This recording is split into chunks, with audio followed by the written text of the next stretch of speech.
The golden morning sun streams through your window, casting a warm glow over your chamber. A gentle breeze causes the linen curtains to sway gracefully. Outside, your kingdom thrives. The laborers toil tirelessly, chipping away at stone blocks to immortalize your image in history. The river teems with life. Its waters the lifeblood of your civilization. Your servants approach, delicately placing a new gold chain around your neck and adorning your head with an ornate headdress that glimmers in the sun's rays. You gaze upon your domain and think, it's good to be Pharaoh. Or is it? Because anyone who says otherwise is clearly living in denial. Join us on today's episode of the Infographics Show as we walk you through a day in the life of an ancient Egyptian pharaoh. It's no surprise that the men and women who rose to the position of pharaoh in ancient Egypt enjoyed a level of wealth unimaginable to their subjects. But while their lives might have glittered with gold, boredom was the least of their worries. Sure, life as a pharaoh wasn't as grueling as the back-breaking toil of the workers who built Egypt's iconic pyramids, yet being perched upon the top of society's pyramid came with its own set of intense pressures and obligations. For all the lavish feasts and treasures they had at their disposal, a flexible social calendar was not one of them. Every hour of a pharaoh's day was meticulously planned, leaving little room for spontaneity or personal freedom. And let's not forget the endless political schemes and ceremonial duties that demanded their constant attention. As disappointing as it sounds, being a pharaoh is an around-the-clock, 24 hours a day, 7 days a week type of gig for you. The moment your royal eyes blink open, it's go time.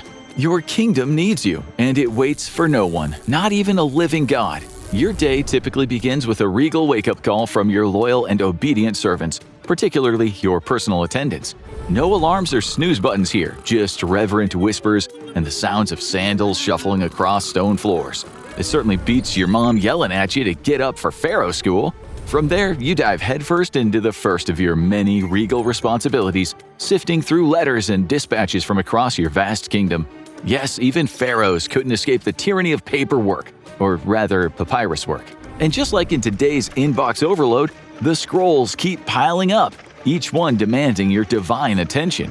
Important military updates, tax records, disputes over land. It's enough to make you wonder if being a living god came with a decent assistant. Now it's time to get dressed and make an obligation that leans more toward the spiritual. It's easy to forget, with all the grandeur of palaces and the looming specter of mummification, that being a pharaoh isn't just about ruling a kingdom. You are also Egypt's most important religious figure, the earthly bridge between gods and mortals. Every move you make carries spiritual weight. It's up to you to ensure the gods remain pleased and your kingdom stays blessed. Each morning begins with prayers and incantations, chanted in solemn tones to prepare you for yet another busy day of maintaining the cosmic order of the universe. Or at least that's what your high priests tell you. They insist that every offering and ritual you perform has a direct impact on the balance of the world. No pressure, right?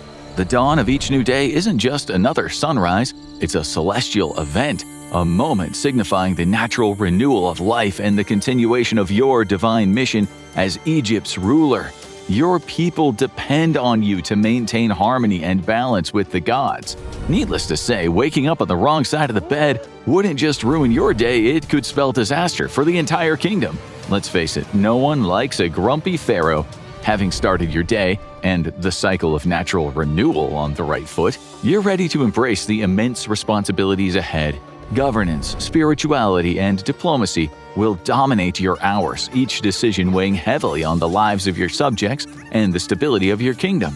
First, have you ever had a brilliant idea for a video but felt stuck because you didn't know where to start? Meet InVideo AI V3, the tool that'll help you communicate your ideas irrespective of what skill level you're at. Unlike traditional tools that can feel overwhelming, InVideo AI puts you in the director's seat, making the entire video creation process seamless, while it does the heavy lifting. Just type in your idea, whether it's a recipe, a commercial, or even a trailer for a movie that doesn't exist, and watch as InVideo AI transforms it into a full-length video. With text-based commands, you can customize every detail. Want to add a voiceover or change the language? Just type it in. You can even clone your own voice for narration. The year was 1978. Ted Bundy had been terrorizing the nation for years. InVideo AI isn't just a tool, it's your creative partner, and you can try it right now for free, saving you hundreds of dollars on editing and stock footage. So what are you waiting for? Click the link in the description to bring your ideas to life within Video AI V3. The first of your judicial duties awaits shortly after your attendants have dressed and prepared you for the day. Today's look: a bold and sassy headdress that screams authority. With your morning rituals complete, it's time to step into the royal court and face the administrative maze of governing a kingdom. From settling disputes to issuing decrees, every word you speak carries the weight of the gods themselves. Today's agenda is packed. You'll administer justice, enforce taxation, and decide how to allocate resources to the far reaches of your empire. Yes, even ancient Egypt had to grapple with economics. It's as eternal as the pyramids themselves. Fortunately, you are not left to navigate the layers of bureaucracy on your own. After all, anyone who claims it's easy to manage a complex administration solo probably shouldn't be trusted to govern. While your word remains absolute, you are supported by a trusted entourage of high-ranking officials, scribes, and advisors dedicated to helping you shape the destiny of your kingdom. Of course, these individuals enjoy greater influence than the average citizen, but any aspirations for political power beyond their station, those must remain buried deep. After all, you are the one with supreme authority bestowed by the gods themselves. Any whispers of defiance wouldn't just threaten your rule, they would challenge the very divine order of the universe. These monotonous political duties weren't just a morning chore, they are merely the beginning of your day. Your role as a ruler isn't limited to managing Egypt's internal affairs. You're also responsible for maintaining delicate relations with foreign kingdoms, provinces, and neighboring countries. Sometimes you'll hold audiences with ambassadors and dignitaries from distant lands, or meet with provincial governors to smooth over tensions and ensure the stability of your realm. Within the lavish chambers of your palace, you spend countless hours in delicate negotiations, forming crucial alliances, making strategic decisions, and ultimately shaping the very destiny of Egypt. It's all in a day's work for a pharaoh. Ancient Egypt's influence extended far beyond its borders, including numerous vassal states like Nuhase, Qatna, and Ugarit. These states are governed by their own rulers but are bound by a mutual obligation to their superior power, your kingdom. These vassal states have complex and delicate relationships with you. While their loyalty is crucial to maintaining Egypt's stability, it comes at a price: frequent requests for resources, protection, or intervention. And as pharaoh, it's your duty to grant these requests, a necessary investment to keep their allegiance and secure your empire's influence. If you think that's all the work you got for the day, and you can spend the rest of your time lounging around, being fanned and fed grapes, think again. Even suggesting such a thing might border on heresy under ancient Egyptian law. But that's not a problem for you, after all. You're not just pharaoh, you are also the supreme lawgiver of the land. Most of the time, this means administrative tasks like enacting new decrees and regulations. However, in more extreme cases, you might find yourself presiding over criminal trials, ensuring justice is served with divine authority. Presiding over criminal cases is reserved for the gravest offenses, acts of treason against the kingdom, or worse, against you. Your judgment is anything but lenient. Every verdict you pass carries the weight of divine authority, thanks to your direct line to the gods. Nobles and commoners alike fear and respect your rulings without question. A guilty verdict from you isn't just a legal sentence, it's as if the accused has been struck down by the judgment of Ma'at herself, the goddess of law and order. As pharaoh, your supreme power over the law gives you the ability to grant pardons or impose severe punishments. Whether you choose exile, corporal punishment, or even execution, your decision is final. Your word is both earthly command and divine decree.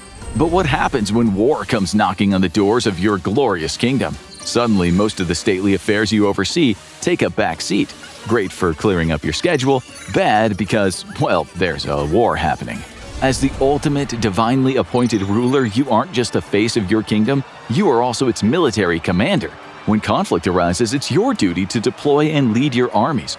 You need to make the tactical decisions that could mean the differences between defending your kingdom or expanding it into new territories. Every move you make on the battlefield doesn't just shape the fate of your people, it defines your legacy as pharaoh. Will you be remembered as the valiant defender of Egypt's glory, or as the visionary ruler who led the kingdom to unprecedented heights of conquest? When war rages, it's not uncommon for you to leave the opulence of your palace behind and personally lead your armies into battle. Instead of presiding over courtly and administrative duties, you'll be out in the field marching with your troops, weapon in hand. Your presence isn't just symbolic, it's a demonstration of your bravery and prowess as a warrior.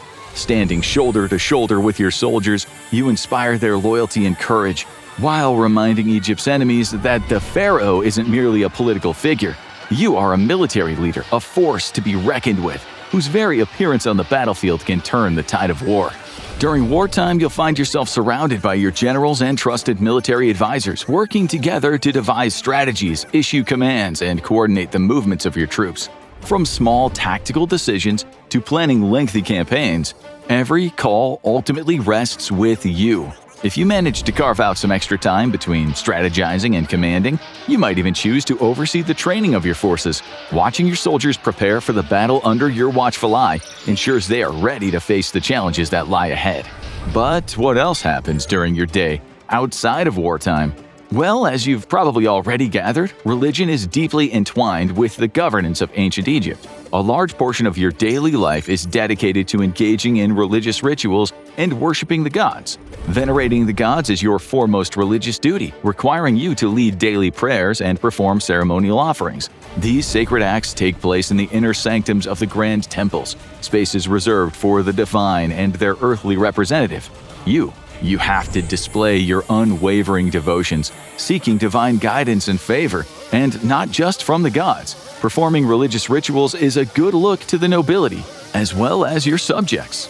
It wasn't just these daily rituals that are part of your daily schedule either. Depending on the time of year, you might have to devote even more of your time to official ceremonies. One of the most significant ceremonies is the Sed Festival, a religious event that literally couldn't go ahead without you.